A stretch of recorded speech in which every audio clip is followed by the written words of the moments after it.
Molti anni fa, quando ero ancora un giovane monaco, ero convinto che la disciplina significasse ignorare ogni limite. Pensavo che un vero praticante dovesse continuare anche quando il corpo chiedeva riposo. Se le gambe erano stanche, camminavo ancora. Se la schiena faceva male, rimanevo seduto più a lungo.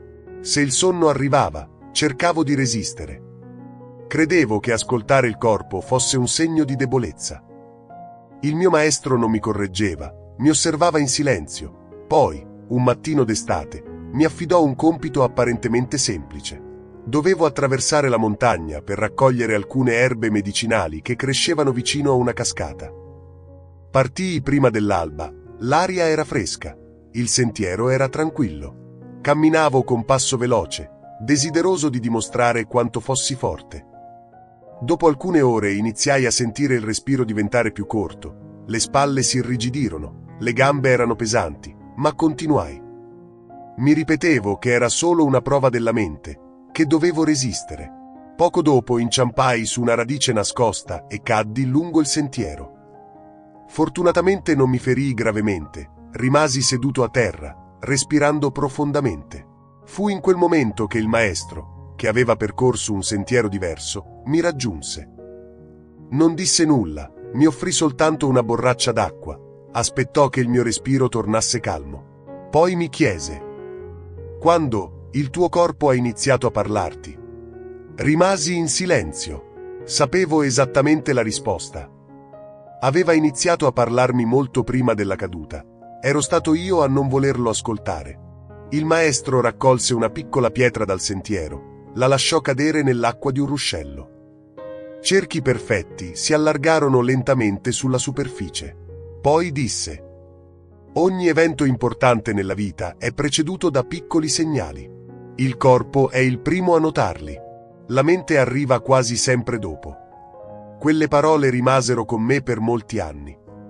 Iniziai a osservare il mio corpo come si osserva un vecchio amico. Mi accorsi che ogni emozione lasciava una traccia. L'ansia rendeva il respiro superficiale. La paura irrigidiva il petto. La rabbia stringeva la mascella. La serenità rendeva ogni movimento più leggero. Il corpo non mentiva mai. Era la mente a inventare spiegazioni. Molti anni più tardi arrivò al monastero una donna che dirigeva un'importante azienda. Aveva raggiunto traguardi che molti sognavano, eppure il suo volto raccontava una storia diversa.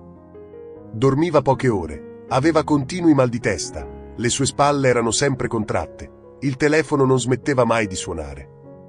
Mi disse: «Sto facendo tutto quello che desideravo, perché allora mi sento svuotata?» Le domandai: «Da quanto tempo il tuo corpo cerca di parlarti?» Abbassò lo sguardo. «Da molto tempo». «Perché non lo hai ascoltato?» Per qualche istante non riuscì a rispondere, poi disse una frase che molte persone potrebbero riconoscere: «Avevo paura che fermarmi significasse fallire». Le sorrisi. Fermarsi non è sempre arrendersi. A volte è il modo più intelligente per continuare. Le suggerii una pratica semplice. Ogni volta che doveva prendere una decisione importante, prima di scegliere si fermava per un minuto. Chiudeva gli occhi, inspirava lentamente, poi osservava il proprio corpo. Il respiro era libero o trattenuto. Le spalle erano leggere o rigide. Il petto si apriva oppure sembrava chiudersi.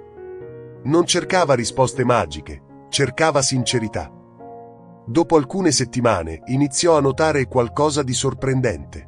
Le decisioni prese quando il corpo era contratto portavano spesso altra tensione. Quelle prese quando il corpo era rilassato risultavano più lucide e sostenibili. Non perché il corpo prevedesse il futuro, ma perché rifletteva uno stato interiore che la mente, impegnata a correre, non aveva ancora riconosciuto. Anche gli alberi ci insegnano questa lezione. Quando arriva una tempesta, non irrigidiscono i rami, li lasciano oscillare. È proprio quella flessibilità che permette loro di restare in piedi. Noi, invece, spesso facciamo il contrario. Quando la vita diventa difficile, ci irrigidiamo, stringiamo i denti, blocchiamo il respiro, ignoriamo la stanchezza.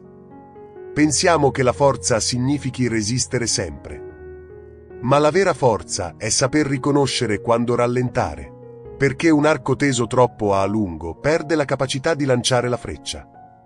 Anche l'essere umano funziona così. Non sei una macchina, sei un essere vivente, e ogni essere vivente prospera quando viene ascoltato. Vorrei lasciarti una pratica che richiede meno di 2 minuti. 3 volte al giorno, fermati, ovunque tu sia, chiudi gli occhi, fai 3 respiri lenti, poi chiediti soltanto: che cosa sta cercando di dirmi il mio corpo in questo momento? Non cercare subito una soluzione. Impara prima ad ascoltare, perché il corpo parla con sussurri. Se continuiamo a ignorarlo, sarà costretto a parlare con il dolore. Se invece impariamo ad ascoltarlo quando sussurra, spesso non avrà mai bisogno di gridare. Ricorda, la mente vede il mondo attraverso i pensieri. Il corpo lo sente prima ancora che i pensieri prendano forma. Quando impari ad ascoltare entrambi, ogni passo diventa più saggio, più leggero e più autentico. Se questo messaggio ha risuonato in te, metti like al video, iscriviti al canale e scrivi nei commenti ciò che porterai con te.